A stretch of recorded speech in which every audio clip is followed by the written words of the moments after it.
Hi guys, so I'm coming to you today with part 2 of my new versions of what to buy first when on a budget. This one's going to talk about the Imperial faction, and the first piece of advice I can give you is if you're going to play Imperials and you're starting out X-Wing, first thing you want to do, you want to pick a faction. You've already chosen Imperials, that's why you're watching this video, or you're considering choosing them. Find out what ships that you like, visually, I mean. Like, what do you think is appealing to you?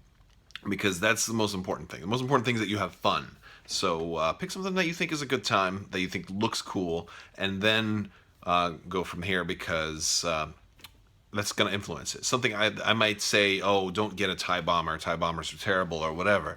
You don't want to get those as one of your first ships. But if that's your favorite ship, then jump straight to it. This is just going to be based on by cost, so you can get into the game and have a competitive 100-point build for the cheapest amount of money. All right.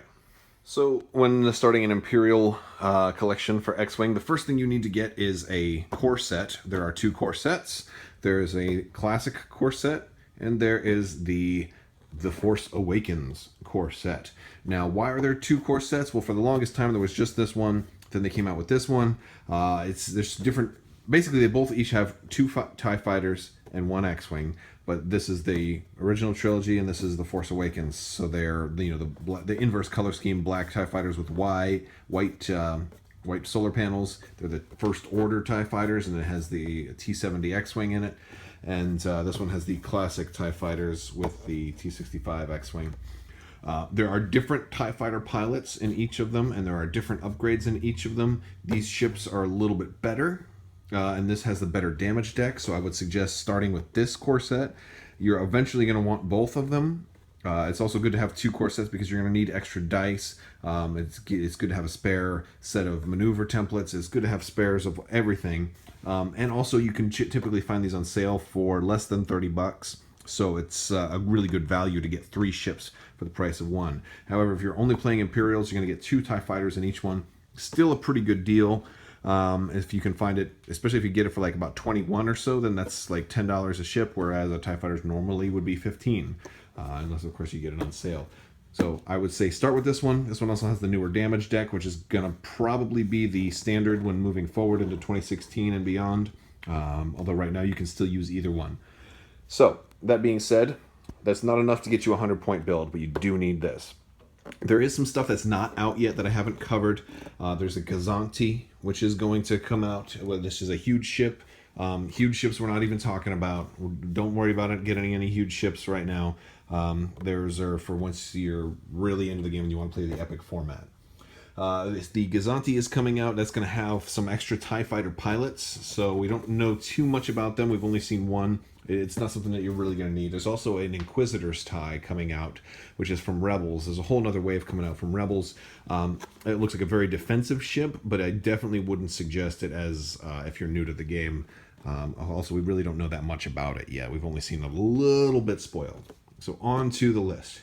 The first ship I'm going to suggest, just for getting you tournament ready or 100-point build ready and competitive, is the Decimator, the BT-49 Decimator. Now, this is a big box expansion. It's a large ship.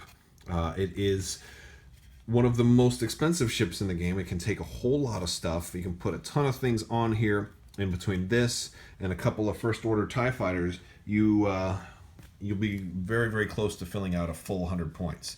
You might even be able to make that work. I'm not sure if the 2 TIE fighters that come in here plus this thing loaded up with everything in his box will get you to exactly 100 points, but it'll get you very close. This is also a turreted ship. In other words, it can fire outside of its printed firing arc. Normally, ships only have a frontal V kind of firing arc, but this guy can fire outside of that. He's very, very deadly, very, very tankish as well. So, and it's also beautiful. It's a really big ship. It looks very imposing, menacing on the battlefield. All right. Next is going to be Imperial Aces. Now, this Imperial Aces pack was a 2-ship pack. It's a little more expensive than a standard expansion, but it has 2 ships in there. But if you consider that you're getting 2 ships in one box, it's actually a better value. Has a lot of really good interceptor pilots in there. It also has the upgrade Push the Limit, which is not in that many places, and is really good on interceptors. And it comes with these 2. Then the next thing I would suggest is the Classic Interceptor. This one will be by himself, but if you're going to get this, if you're going to buy 2 expansions, get this and that. If you can do that. Absolutely. This comes with the best, one of the best pilots in the game, Soontir Fel. And he is exceptionally good when paired with these 2 things right here. All right. Now, there's a way to make him really, really, really good. He can still take some upgrades from the Scum and Villainy expansion, notably an expansion or an upgrade called Auto Thrusters, but he's still very capable without that. If you get 3 interceptors is going to be able to fill out a list easily, and if you have any more points left over, you'll still have some TIE fighters that you can throw in there. But this one first, and then this one. This also comes with.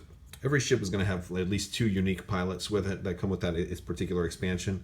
But this one also comes with a cheaper, an 18-point interceptor pilot that doesn't come in the Imperial Aces. So it's a really nice way to get an interceptor for a low amount of points. So this is one of the best single ship expansions to get, is the regular interceptor. Next, and this is, some people would say that this is the first thing you should get, but it's the TIE Fighter expansion. Now, you're only getting 1 TIE Fighter in this expansion, but it's the regular TIE Fighter expansion comes with the pilot Howl Runner. And Howl Runner is one of the best pilots in the game. Her ability buffs every other ship near her, lets them reroll 1 attack die. It works really, really good in TIE Swarms, but it can be really, really good when anything, especially when paired with Interceptors. It works really well with them as well. The only reason I don't suggest that as your first purchase is because then you're only going to have 3 TIE Fighters, and that's not even half of what you'd need to fill out your list. Well, potentially half if you went with all named TIE Fighter pilots. But you'd have more to buy to fill out a 100-point list, because most games are played at 100 points. So if you're getting more than 1 expansion, Howl Runner is definitely one you should consider. Or I'm sorry, it's not called Howl Runner, it's just called the TIE Fighter expansion. If you just want to load up on TIEs, get an extra Corset, you'll get, or go with this one too, get 1 of each at least, eventually. Although they're a little more expensive, but you're getting 3 ships, and it's a great way to get TIE Fighters. You only need 1 of the TIE Fighter expansion, because buying a second one, you don't need 2 copies of Howl Runner, for example. So, but it's great, you gotta have Howl Runner. Gotta have her. Alright, next would be the Fire Spray expansion. This is a very iconic ship. The Slave 1 comes in here, Boba Fett comes in here. This is also useful if you want to play the Scum and Villainy faction at some point in time, because this is one of the few ships in the game that is actually fielded across multiple factions. You can basically field Boba Fett as a Imperial or as a kind of freelance Scum and Villainy guy. Now, not only is it a really cool looking ship and it stands upright as it flies around the battlefield, but it also can take up a lot of points. It's very formidable, and it's a good ship. It's better on the Scum and Villainy side, but it's still really good here. Also comes with some pretty good upgrades. Comes with like stealth device and heavy laser cannons and other things that are good for a lot of other stuff. So the amount of cards you get in this is also a very good amount of cards. But it's a great ship to fly, pairs well with just about anything. It can be the centerpiece of a lot of builds. But it's a bigger box expansion, although it's a large ship, so it's going to cost a little bit more, probably about $5 to $10 more than most other expansions. But definitely worth it. Great ship. You can use it in multiple factions as well, if you desire to do that. Very good ship. The next of the basically the top tier of first buys, I would suggest, is the TIE Phantom. The TIE Phantom is got a 4 attack dice. It was the first ship that had 4 attack dice as a standard. It also can cloak, and it has some very powerful pilots, and so it comes with a lot of all the upgrades it really needs to perform its role. It doesn't really need any other expansions to make it work.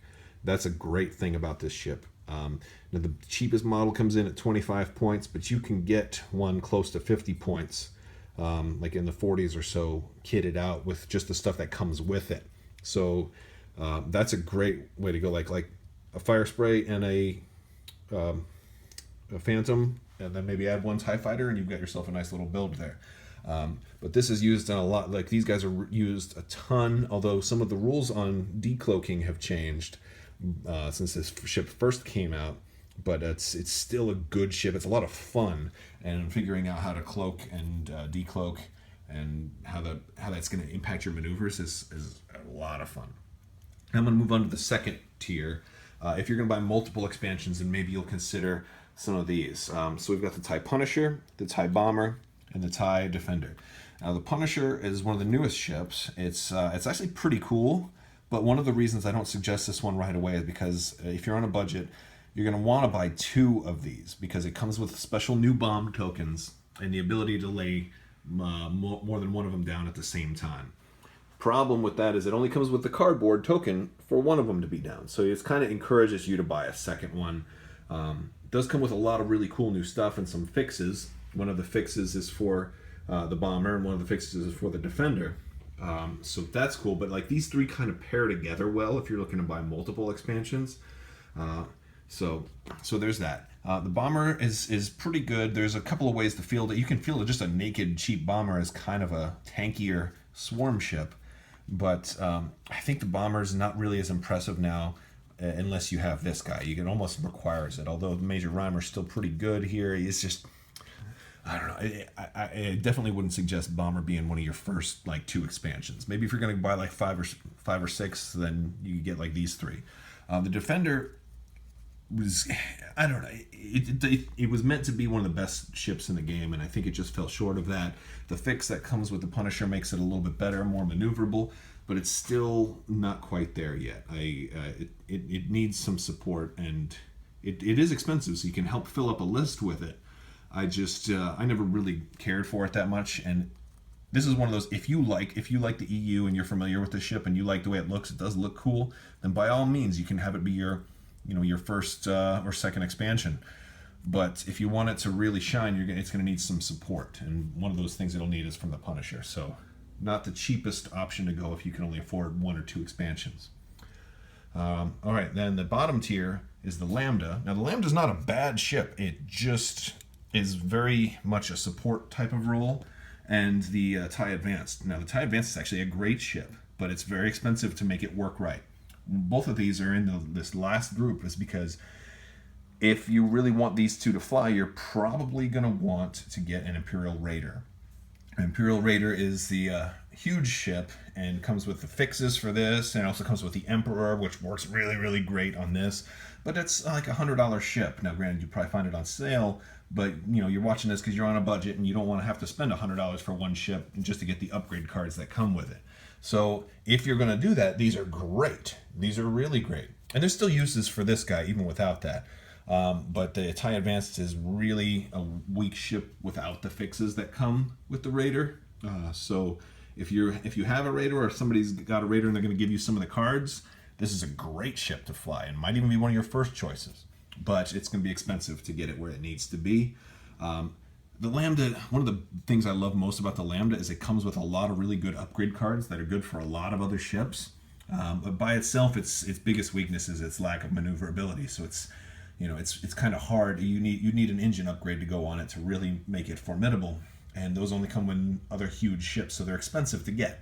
So that's everything from the Imperial side that I would recommend you buying in pretty much the order.